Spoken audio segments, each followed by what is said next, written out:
한밤중에 갑자기 종아리가 돌처럼 굳어버리며 잠에서 깬 적 있으신가요? 소리를 내고 싶어도 목이 막히고 다리를 움직이려 해도 통증이 먼저 밀려오는 순간 말입니다. 왜 하필 지금일까? 나이 들어서 그런 건가? 이런 생각이 스쳐 지나가지만 그 순간엔 오직 하나, 이 고통을 당장 멈추고 싶다는 마음뿐이죠. 혹시 이런 경험도 있으신가요? 잠자리에 들기 전까지는 멀쩡했는데 새벽녘에 다리가 쥐가 나서 한참을 버텼던 기억. 손으로 종아리를 세게 주무르거나 억지로 일어나 걸어보려다 더 아파진 경험. 그리고 다음 날까지 남아있는 묘한 뻐근함까지 말입니다. 놀라운 사실 하나를 말씀드리겠습니다. 65세 이상 성인 3명 중 1명은 밤에 반복적인 다리 쥐를 경험합니다. 하지만 더 중요한 건 이들 대부분이 왜 생기는지도 어떻게 해야 바로 풀리는지도 정확히 모른다는 점입니다. 그래서 같은 고통을 몇 달, 몇 년씩 반복해서 겪게 되죠. 그런데 희망적인 이야기도 있습니다. 이 고통은 근육이 약해서 생기는 것도 아니고 나이가 들어 어쩔 수 없는 운명도 아닙니다. 딱 한 곳, 손가락으로 정확히 누르기만 해도 많은 경우 쥐는 바로 풀리기 시작합니다. 오늘 이 이야기를 끝까지 들으시면 그 위치와 함께 왜 그런 일이 가능한지까지 분명히 이해하게 되실 겁니다. 제가 진료실에서 만났던 한 분 이야기를 해드리겠습니다. 일흔둘의 남성 환자분이셨는데 거의 매일 새벽 2, 3시면 종아리 통증 때문에 잠에서 깬다고 하셨습니다. 마그네슘도 꾸준히 드셨고 낮에는 산책도 빠지지 않으셨죠. 의사 선생님, 그냥 참고 사는 수밖에 없나요? 그 질문 속에는 통증보다도 체념이 더 크게 느껴졌습니다. 그분께 저는 근육이 아니라 신경 이야기를 먼저 꺼냈습니다. 우리가 근육을 움직일 때 실제로 일을 하는 건 근육이지만 명령을 내리는 건 뇌와 신경입니다. 그런데 나이가 들수록 이 신경 신호가 밤에 특히 혼란스러워집니다. 마치 전화선이 잠깐 엉켜서 풀어라가 아니라 더 조여라라는 잘못된 메시지를 보내는 것처럼 말이죠. 게다가 잠을 잘 때 발끝이 아래로 떨어지는 자세, 이불의 무게, 낮 동안 쌓인 피로까지 겹치면 종아리 근육은 이미 짧아질 대로 짧아진 상태가 됩니다. 그 순간 신경이 단 한 번만 잘못된 신호를 보내도 근육은 탈출구 없이 꽉 수축해버립니다. 그게 바로 우리가 한밤중에 겪는 그 끔찍한 다리 쥐의 정체입니다. 여기서 중요한 질문 하나를 드려볼게요. 이미 꽉 조여진 근육을 손으로 더 주무르면 과연 풀릴까요? 많은 분들이 당연히 도움이 된다고 믿지만 실제로는 반대인 경우가 더 많습니다. 이 부분은 조금 뒤에서 자세히 말씀드리겠습니다. 지금 이 시점에서 꼭 기억하셔야 할 건 한 가지입니다. 다리쥐는 근육의 문제가 아니라 신경의 신호 오류라는 사실. 그리고 이 오류는 생각보다 훨씬 단순한 방법으로 차단할 수 있다는 점입니다. 끝까지 함께 하시면 다리 쥐가 시작되는 바로 그 순간 3초 안에 대응하는 방법, 그리고 절대 하지 말아야 할 행동까지 차근차근 알려드리겠습니다. 자, 이제 다음으로 넘어가 보겠습니다. 왜 대부분의 사람들이 다리 쥐를 마그네슘 부족으로만 오해하게 되었는지 그 이야기를 해볼 차례입니다. 다리 쥐 이야기가 나오면 아마 가장 먼저 떠오르는 단어가 마그네슘일 겁니다. 약국에서도, 건강 프로그램에서도, 주변 사람들 사이에서도 늘 같은 말이 반복되죠. 쥐 나는 건 마그네슘 부족이야. 그래서 많은 분들이 별다른 고민 없이 영양제를 사서 드십니다. 그런데 한 번쯤 이런 생각 해보신 적 없으신가요? 마그네슘을 몇 달씩 꾸준히 먹는데도 밤마다 다리 쥐는 여전히 찾아옵니다. 심지어 이제는 조금 나아질 때도 됐는데 하는 실망감만 쌓이기도 하죠. 여기서 중요한 사실 하나를 짚고 넘어가야 합니다. 마그네슘이 부족해서 생기는 다리 쥐는 전체의 일부에 불과합니다. 특히 60세 이후에 반복되는 야간 다리 쥐는 영양 결핍보다는 신경 조절 문제와 훨씬 더 깊이 관련돼 있습니다. 우리 몸의 근육은 스스로 움직이지 않습니다. 뇌에서 내려온 전기 신호가 척수를 거쳐 말초신경으로 전달되고 그 신호를 받은 근육이 수축하거나 이완하죠. 젊을 때는 이 신호 전달이 아주 정교합니다. 필요할 때만 정확히 움직이고 멈춰야 할 때는 바로 멈춥니다. 하지만 나이가 들수록 이 시스템에 작은 균열이 생깁니다. 신경세포를 감싸는 보호막이 점점 얇아지고 신호 속도도 느려집니다. 이 과정에서 뇌는 때때로 의도하지 않은 잘못된 명령을 내리게 됩니다. 특히 몸이 가장 이완돼야 할 밤에 말이죠. 여기서 많은 분들이 놀라시는 부분이 있습니다. 다리 쥐는 근육이 피곤해서가 아니라 오히려 너무 가만히 있었을 때 더 잘 생깁니다.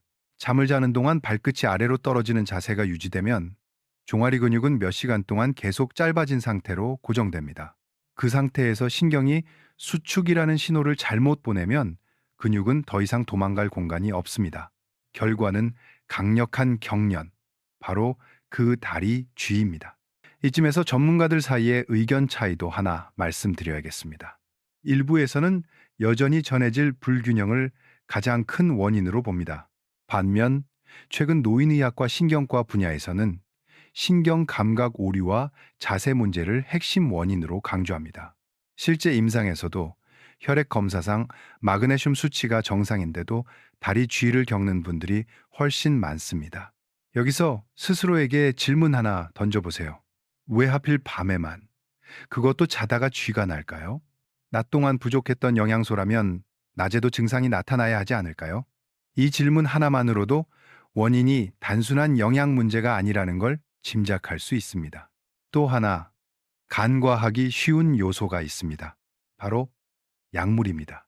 혈압약, 이뇨제, 콜레스테롤 약, 수면제 중 일부는 신경 전달이나 근육 대사에 영향을 줍니다. 약을 먹기 시작한 뒤부터 다리 쥐가 잦아졌다면 이것도 중요한 단서입니다. 물론 임의로 약을 끊어서는 안 되지만 원인을 아는 것만으로도 대처 방향은 달라집니다. 지금까지의 이야기를 한 줄로 정리해 보겠습니다. 60세 이후의 다리 쥐는 무엇이 부족해서 생기는 병이 아니라 신경이 잘못된 타이밍에 잘못된 신호를 보내면서 발생하는 현상입니다. 그렇다면 자연스럽게 다음 질문이 떠오릅니다. 이렇게 잘못 내려온 신경 신호를 우리가 그 순간에 되돌릴 방법은 없을까요? 사실 있습니다. 그리고 그 방법은 생각보다 훨씬 간단합니다. 다음 장에서는 많은 분들이 무심코 하고 있는 행동이 왜 오히려 다리 쥐를 악화시키는지, 그리고 그 잘못된 대응을 어떻게 바꿔야 하는지 차근차근 이야기해 보겠습니다. 다리 쥐가 나는 순간을 떠올려 보세요. 아무 생각할 틈도 없이 손이 먼저 종아리로 향하지 않으셨나요? 세게 주무르고, 문지르고, 때로는 두드리기까지 합니다. 풀려라, 제발 풀려라. 이건 너무나 자연스러운 반응입니다. 아프면 만지고 눌러서 풀어야 할 것 같으니까요. 그런데 바로 이 본능적인 행동이 다리 쥐를 더 오래 끌고 가는 원인이 될 수 있다는 사실을 알고 계셨을까요? 먼저 근육에서 실제로 어떤 일이 벌어지고 있는지부터 차분히 살펴보겠습니다. 다리 쥐가 날 때 종아리 근육은 이미 최대 수축 상태에 들어가 있습니다. 고무줄을 끝까지 잡아당긴 것처럼 더 이상 늘어날 여유가 없는 상태죠. 이때 근육 안의 작은 근섬유들은 서로 강하게 맞물려 있고 혈액순환도 거의 막혀 있습니다. 이런 상태에서 손으로 세게 주무르면 어떤 일이 생길까요? 많은 분들이 풀어주는 자극이라고 생각하지만 실제로는 반대입니다. 이미 꽉 조여진 근육에 물리적인 압력을 더하면 근섬유는 미세하게 찢어지거나 더 경직될 수 있습니다. 특히 60세 이후에는 근육 탄성이 떨어져 있어 이런 손상이 회복되기까지 더 오래 걸립니다. 여기서 하나의 반전 같은 사실이 있습니다. 주무를 때 순간적으로 통증이 옮겨간 느낌이 들 수는 있습니다. 하지만 이건 근육이 풀려서가 아니라 새로운 통증 자극이 기존 통증을 덮어버리는 현상일 뿐입니다. 그래서 손을 떼면 다시 쥐가 조여오거나 다음 날까지 묵직한 통증이 남는 경우가 많습니다. 실제로 진료실에서 자주 듣는 말이 있습니다. 선생님, 어젯밤에 쥐가 나서 한참을 주물렀더니 오늘은 종아리가 더 아파요. 이건 드문 이야기가 아닙니다. 특히 혈관이 약해져 있는 분들, 당뇨나 고혈압이 있는 분들에게서 더 자주 나타납니다. 전문가들 사이에서도 이 문제에 대한 의견은 비교적 분명합니다. 스포츠 의학이나 재활의학 분야에서는 급성 근경련 시 강한 마사지 금지를 원칙으로 합니다. 반면 일반적인 민간요법이나 오래된 습관에서는 여전히 주무르라고 말하죠. 이 간극 때문에 많은 분들이 잘못된 대응을 반복하게 됩니다. 여기서 스스로에게 한 가지 질문을 던져보세요. 이미 꽉 막힌 도로에 차를 더 밀어 넣으면 정체가 풀릴까요? 근육도 마찬가지입니다. 막힌 상태를 힘으로 해결하려 하면 오히려 상황은 악화됩니다. 그렇다면 다리 쥐가 난 그 순간 우리는 무엇을 해야 할까요? 힘을 쓰는 대신 신호를 바꿔야 합니다. 근육을 직접 상대하는 게 아니라 그 근육을 조종하고 있는 신경과 뇌를 우회하는 방법이 필요합니다. 이제부터가 이 영상의 핵심입니다. 손으로 종아리를 만지지 않고도 몸의 다른 한 부분을 이용해 다리 쥐를 빠르게 풀 수 있는 원리가 있습니다. 많은 분들이 설마 이런 걸로? 하고 놀라시는 바로 그 방법입니다. 다음 장에서는 왜 발목 방향 하나만 바꿔도 다리 쥐가 풀리기 시작하는지, 그리고 이 원리가 어떻게 뇌의 자동 제어 시스템을 움직이는지 자세히 설명드리겠습니다. 지금까지의 내용을 기억하면서 이어서 들어보시면 이해가 훨씬 쉬우실 겁니다. 이제부터 말씀드릴 내용이 오늘 영상에서 가장 많은 분들이 왜 진작 아무도 안 알려줬을까 하고 느끼게 되는 부분일지도 모릅니다. 다리 쥐가 난 그 순간 힘으로 맞서는 대신 뇌의 자동 장치를 이용하는 방법입니다. 먼저 아주 간단한 동작부터 떠올려 보겠습니다. 다리 쥐가 종아리에 올 때 발끝을 아래로 더 뻗는 대신 발가락을 몸쪽으로 끌어당겨 본다. 즉, 발목을 위로 젖히는 동작입니다. 이걸 의식적으로 단 2, 3초만 해보는 겁니다. 처음 이 이야기를 들으면 이렇게 반응하시는 분들이 많습니다. 이미 아픈데 그걸 어떻게 하라는 거죠? 그런데 실제로 해보신 분들은 놀라십니다. 조금 전까지 돌처럼 굳어있던 종아리가 갑자기 힘을 놓기 시작합니다. 왜 이런 일이 가능할까요? 여기에는 신경학에서 오래전부터 알려진 아주 중요한 원리가 숨어 있습니다. 이름은 조금 어렵지만 개념은 단순합니다. 대항 근육 억제 혹은 상호 억제 반사라고 부르는 원리입니다. 우리 몸의 근육은 혼자 움직이지 않습니다. 항상 짝을 이루어 움직입니다. 종아리 근육이 수축하면 그 반대편에서 발목을 들어 올리는 근육은 이완합니다. 그리고 반대로 발목을 들어 올리는 근육이 수축하면 뇌는 자동으로 종아리 근육에게 이제 힘을 빼라는 신호를 보냅니다. 이건 우리가 의식적으로 조절하지 않아도 작동하는 자동 안전장치입니다. 젊을 때는 이 장치가 아주 빠르게 작동하지만 나이가 들수록 반응 속도가 느려지거나 아예 호출되지 않는 경우가 많습니다. 그래서 쥐가 난 순간 이 장치를 의도적으로 깨워야 합니다. 여기서 중요한 포인트 하나 짚어드리겠습니다. 이 동작은 종아리를 늘리려는 스트레칭이 아닙니다. 억지로 세게 당길 필요도 없습니다. 그저 발가락을 나 쪽으로 당긴다는 의식적인 신호가 핵심입니다. 그 신호가 들어오는 순간 뇌는 균형을 맞추기 위해 종아리 근육의 수축 명령을 즉시 차단합니다. 실제로 이 원리는 재활 치료 현장에서도 사용됩니다. 뇌졸중 환자의 경직된 근육을 풀 때 직접 아픈 근육을 만지기보다 반대 근육을 활성화시키는 이유도 바로 이것입니다. 힘이 아니라 신경의 방향을 바꾸는 것. 그게 핵심입니다. 이쯤에서 한 가지 떠오르는 의문이 있으실 겁니다. 그럼 모든 다리 쥐는 이 방법으로 해결될까요? 대부분의 일반적인 야간 다리 쥐에는 매우 효과적입니다. 하지만 신경 신호 자체가 이미 과도하게 흥분된 경우 이 방법만으로는 부족할 때도 있습니다. 그래서 여기서 두 번째 방법이 필요합니다. 근육이 아니라 통증 신호 자체를 뇌에서 끊어버리는 방법입니다. 이건 발이나 다리를 전혀 건드리지 않아도 할 수 있습니다. 다음 장에서는 얼굴에 아주 작은 한 지점을 자극하는 것만으로 왜 다리 쥐가 급격히 가라앉는지, 그리고 이 방법이 어떤 상황에서 특히 유용한지 자세히 설명드리겠습니다. 지금까지 들은 내용을 기억하며 이어서 들어보세요. 앞에서 말씀드린 발목 동작만으로도 많은 분들의 다리 쥐는 빠르게 풀립니다. 하지만 어떤 날은 통증이 너무 강해서 발을 움직일 여유조차 없을 때가 있습니다. 특히 혼자 자는 밤, 갑작스럽게 쥐가 왔을 때는 더 그렇죠.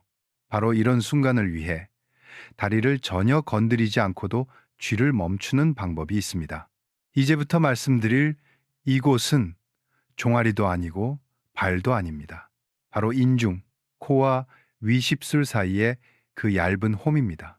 생각보다 너무 엉뚱한 위치라서 처음엔 믿기 어려울 수 있습니다. 하지만 이 작은 자극이 뇌의 통증 처리 방식에 직접 개입합니다. 방법은 아주 간단합니다.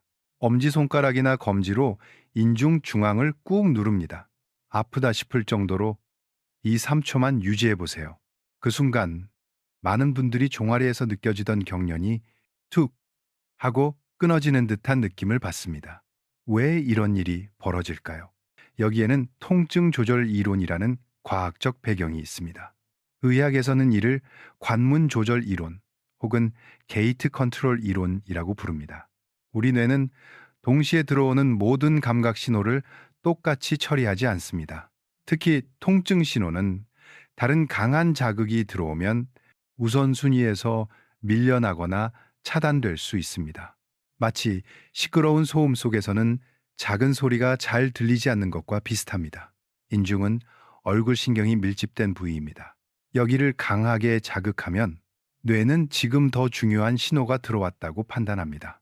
그 결과 종아리에서 올라오던 통증과 경련 신호가 일시적으로 차단됩니다. 이 짧은 틈 사이에 과도하게 흥분했던 근육신경은 스스로 진정될 시간을 얻게 됩니다. 여기서 중요한 점 하나 짚어드리겠습니다. 이 방법은 근육을 직접 풀어주는 치료가 아닙니다. 응급 대응에 가깝습니다.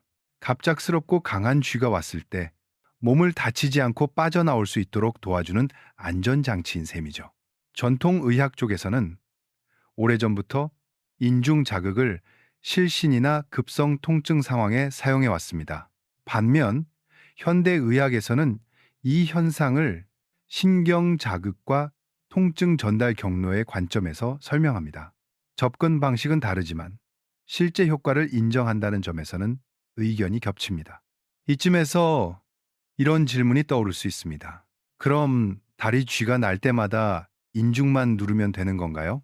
대답은 절반만 맞습니다. 응급 상황에서는 매우 유용하지만 만약 쥐가 자주 반복된다면 그건 몸이 보내는 경고 신호일 수 있습니다. 특히 다음과 같은 경우에는 주의가 필요합니다. 쥐가 한쪽 다리에만 반복해서 생기거나 붓기와 열감이 함께 느껴지거나 걷다가도 통증이 심해지는 경우입니다. 이건 단순한 근육 문제가 아닐 수 있습니다.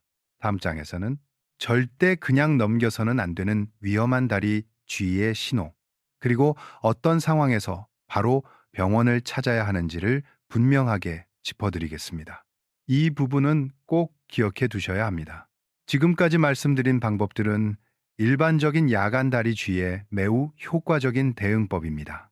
하지만 여기서 반드시 선을 그어야 할 부분이 있습니다. 모든 다리 통증과 경련을 쥐가 났다라고 넘겨버리면 정말 위험한 신호를 놓칠 수 있기 때문입니다. 먼저 꼭 기억하셔야 할 원칙부터 말씀드리겠습니다. 다리 쥐는 보통 양쪽 다리에 번갈아 나타나고 잠에서 깼을 때 갑자기 시작됩니다. 반면 위험 신호는 양상이 다릅니다. 느리게 시작되고 특정한 패턴을 보입니다. 가장 먼저 살펴봐야 할 것은 한쪽 다리만 반복적으로 아픈 경우입니다. 특히 종아리나 허벅지가 눈에 띄게 붓고 만졌을 때 뜨겁고 색이 붉다면 이건 단순한 쥐가 아닐 가능성이 큽니다. 바로 심부정맥혈전증, 흔히 말하는 혈전 문제입니다. 이 경우 절대 해서는 안 되는 행동이 있습니다. 주무르거나 마사지하는 것입니다. 혈관 안에 생긴 혈전이 자극으로 떨어져 나가면 폐로 이동해 생명을 위협하는 상황으로 이어질 수 있습니다. 밤에 갑자기 한쪽 다리가 심하게 붓고 아프다면 응급실로 가는 게 가장 안전한 선택입니다. 두 번째로 주의해야 할 신호는 혈관이 막히는 질환입니다. 다리가 유난히 차갑고 피부색이 창백하거나 푸르스름하며 발등에서 맥박이 잘 느껴지지 않는 경우입니다. 이런 분들은 걷다가 다리가 아파서 멈췄다가 쉬면 조금 나아지는 경험을 하기도 합니다. 이건 흔히 말초 동맥 질환이라고 부르는 상태입니다. 근육의 문제가 아니라 근육로 가는 혈액 자체가 부족해 생기는 통증입니다. 이 경우 쥐를 푸는 동작이나 인중 자극은 근본적인 해결이 되지 않습니다. 또 하나, 비교적 위험도는 낮지만 많은 분들이 헷갈려하는 상태가 있습니다. 바로 하지불안 증후군입니다. 쥐처럼 아프기보다는 가만히 있으면 다리가 근질거리고 불편해서 움직이지 않고는 견디기 어려운 느낌이 듭니다. 이 증상은 움직이면 오히려 편해진다는 점에서 전형적인 다리쥐와 다릅니다. 원인은 근육이 아니라 신경의 감각 이상입니다. 치료 접근도 전혀 다르죠. 여기서 한번 정리해 보겠습니다. 갑자기, 짧게, 강하게 왔다가 풀리는 통증은 대부분 일반적인 다리쥐입니다. 반면 한쪽만 계속 아프다, 붓기와 열감이 있다, 걷기만 하면 통증이 심해진다. 이 중 하나라도 해당된다면 그건 몸이 보내는 병원에 가야 한다는 신호일 수 있습니다. 이 지점에서 잠시 멈추어 생각해 보세요. 지금 이 영상이 여러분이나 부모님께 도움이 되고 있다면 혼자만 알고 계시기엔 너무 아까운 정보입니다. 비슷한 증상으로 밤잠을 설치는 분들께 이 영상을 한번 공유해 주세요. 그 작은 행동이 누군가의 밤을 지켜줄 수 있습니다. 다음 장에서는 왜 어떤 분들은 매일 밤 같은 시간에 다리 쥐를 겪는지, 그 반복을 만들어내는 숨은 생활 습관에 대해 이야기해 보겠습니다. 이 부분을 알면 쥐가 나는 빈도 자체를 크게 줄일 수 있습니다. 다리 쥐가 자주 반복되는 분들을 보면 한 가지 공통점이 있습니다. 응급 대응법은 어느 정도 익혔는데 며칠 지나면 또 같은 시간, 같은 다리에서 쥐가 난다는 점입니다. 이쯤 되면 이런 생각이 드시죠? 도대체 왜 나만 이럴까? 여기서 중요한 사실 하나를 말씀드리겠습니다. 밤마다 반복되는 다리 쥐에는 거의 항상 생활 습관의 흔적이 숨어 있습니다. 아프기 전에는 느끼지 못하지만 몸은 이미 낮부터 신호를 쌓아두고 있었던 겁니다. 가장 흔한 원인은 바로 잠버릇, 그 중에서도 발의 자세입니다. 잠들고 나면 우리는 의식적으로 자세를 조절하지 못합니다. 많은 분들이 발끝이 아래로 떨어진 상태, 즉 발목이 쭉 펴진 자세로 몇 시간씩 유지됩니다. 이 상태에서는 종아리 근육이 계속 짧아진 채로 고정됩니다. 여기에 이불의 무게가 더해지면 상황은 더 악화됩니다. 생각보다 가벼운 이불이라도 발 위에 오래 얹혀 있으면 발끝을 아래로 누르는 힘으로 작용합니다. 이 작은 압력이 밤새 누적되면 근육은 이미 쥐가 날 준비를 끝낸 상태가 됩니다. 또 하나, 자주 놓치는 습관이 있습니다. 바로 잠들기 직전에 탈수입니다. 저녁에 화장실 가는 게 번거로워 물을 일부러 적게 마시는 분들 많으시죠?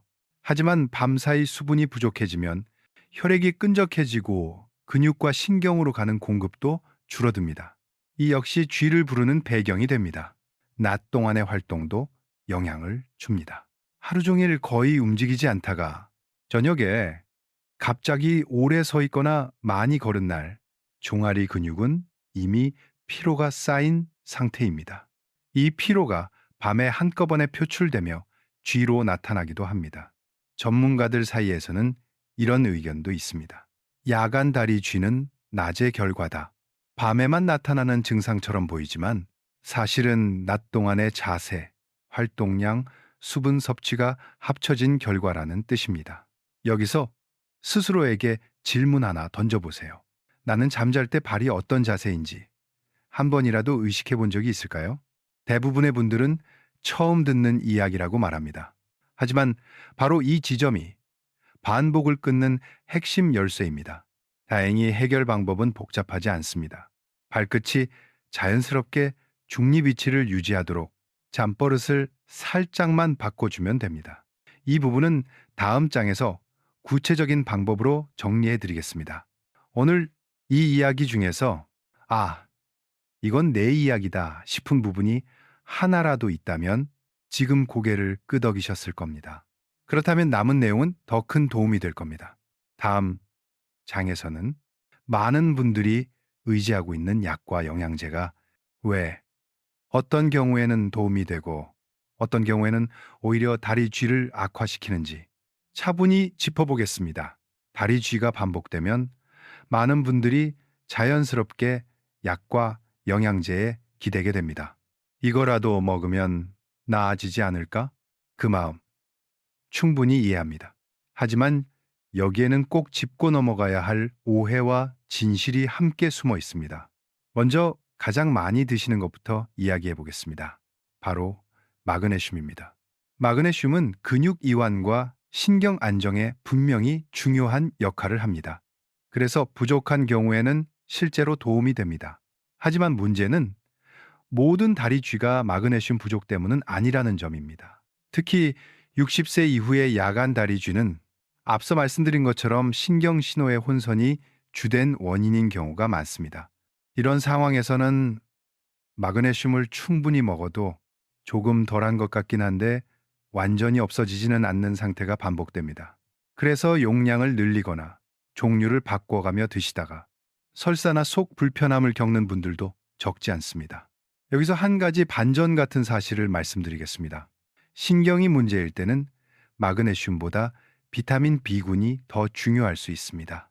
특히 비타민 B1과 B12는 신경세포를 감싸는 보호막과 신호 전달을 안정시키는데 핵심적인 역할을 합니다. 신경이 예민해져 잘못된 신호를 보내는 상황에서는 이런 영양소가 토대를 다시 잡아주는 역할을 합니다. 또 하나 자주 언급되지 않는 성분이 있습니다. 바로 타우린입니다. 타우린은 에너지 음료로만 알려져 있지만 원래는 근육 피로 회복과 신경 안정에 관여하는 아미노산입니다. 특히 해산물, 그 중에서도 오징어, 문어, 조개류에 풍부합니다. 일부 노인성 근경련에서는 타우린 섭취 후 야간 쥐 빈도가 줄었다는 보고도 있습니다. 이제 약 이야기를 해볼 차례입니다. 많은 분들이 약 때문에 쥐가 날 수 있다는 말을 들으면 놀라십니다. 하지만 실제로 몇 가지 약물은 신경 전달이나 근육 대사에 영향을 줄 수 있습니다. 이뇨제 계열의 혈압약은 전해질 균형을 바꿀 수 있고 일부 콜레스테롤 약은 근육 피로를 쉽게 만들 수 있습니다. 중요한 점은 절대 임의로 약을 끊어서는 안 된다는 것입니다. 다만 약을 복용하기 시작한 시점과 다리 쥐가 잦아진 시점이 겹친다면 그 사실을 알고 의사와 상의하는 것이 중요합니다. 원인을 아는 것만으로도 용량 조절이나 약 변경이라는 선택지가 생기기 때문입니다. 여기서 스스로에게 다시 한번 질문해 보세요. 나는 지금 다리 쥐의 원인에 맞는 선택을 하고 있을까요? 모두에게 같은 영양제, 같은 약이 답일 수는 없습니다. 내 몸의 신호를 이해하는 게 먼저입니다. 이제 마지막으로 남은 이야기가 있습니다. 지금까지 배운 모든 내용을 하루하루 생활 속에서 어떻게 이어갈 것인지, 그리고 다리 쥐 없는 밤을 되찾기 위한 가장 현실적인 7일 루틴을 정리해 드릴 차례입니다. 조금만 더 함께 해주세요. 이제 마무리 단계로 들어갑니다. 이제 이야기를 천천히 마무리해 보겠습니다. 지금까지 함께 오신 분이라면 다리 쥐가 단순한 근육 문제가 아니라는 걸 이미 느끼셨을 겁니다. 그건 몸이 약해졌다는 신호가 아니라 신경과 생활 리듬이 조금 어긋났다는 조용한 알림에 가깝습니다. 오늘 가장 먼저 기억하셔야 할 한 가지를 다시 짚어볼까요? 다리 쥐가 난 그 순간 힘으로 맞서거나 종아리를 주무를 필요는 없습니다. 발가락을 몸쪽으로 당기거나 움직일 수 없을 때는 인중을 잠깐 눌러 뇌의 신호 흐름을 바꾸는 것, 그것만으로도 상황은 충분히 달라질 수 있습니다. 그리고 중요한 경계선도 배웠습니다. 한쪽 다리만 계속 붓고 아프거나 열감과 색변화가 함께 나타난다면 그건 쥐가 아니라 병원으로 가야 할 신호일 수 있다는 점입니다. 이 구분 하나만 제대로 기억해도 불필요한 불안과 위험을 크게 줄일 수 있습니다. 이제 현실적으로 실천할 수 있는 7일 루틴을 정리해 드리겠습니다. 복잡할 필요 없습니다. 작고 단순한 변화가 밤을 바꾸는 힘을 가집니다. 첫째, 잠자리에 들기 전 15분 미지근한 물, 약 40도 정도의 물에 발을 담급니다. 따뜻함이 종아리와 발목의 신경을 천천히 이완시켜 줍니다. 이 시간은 몸에게 이제 쉬어도 된다는 신호를 보내는 의식입니다. 둘째, 잠자리에서의 발 위치입니다. 이불이 발끝을 누르지 않도록 가볍게 덮고 가능하다면 발목 아래에 작은 베개나 수건을 받쳐 발이 중립 위치를 유지하게 해주세요. 이 작은 받침 하나가 밤새 종아리 근육을 보호해 줍니다. 셋째, 아침에 일어나기 전 30초. 바로 일어나지 말고 누운 상태에서 발가락을 몸쪽으로 당겼다 풀기를 50번 천천히 반복합니다. 이 동작은 밤 동안 잠들어 있던 신경회로를 깨우는 역할을 합니다. 넷째, 낮 동안의 물 섭취입니다. 저녁에 한꺼번에 마시기보다 낮 동안 조금씩 충분히 마시는 것이 중요합니다. 밤의 쥐는 낮에 준비해서 시작된다는 말 기억해 주세요. 다섯째, 영양은 욕심내지 않습니다. 필요하다면 비타민 B군, 그리고 식사를 통해 자연스럽게 타우린을 보충합니다. 모든 걸 한 번에 바꾸려 하지 않아도 괜찮습니다. 이 루틴을 딱 7일만 해보세요. 많은 분들이 말합니다. 완전히 없어지진 않아도 무섭게 깨는 밤은 줄어들었다고요. 그 변하면 충분합니다. 몸은 그렇게 조금씩 방향을 바꿉니다. 마지막으로 이 말씀을 꼭 드리고 싶습니다. 지금 시작해도 늦지 않았습니다. 어제보다 오늘이, 오늘보다 내일이 몸을 돌볼 수 있는 가장 빠른 날입니다. 이 영상이 도움이 되셨다면 여러분의 경험을 댓글로 남겨주세요. 내일 7 챌린지 시작이라고 적어주셔도 좋습니다. 함께 시작하면 더 오래 이어갈 수 있습니다. 오늘도 끝까지 함께 해주셔서 감사합니다. 지금까지 듣기만 해도 몸이 편안해지는 이야기였습니다.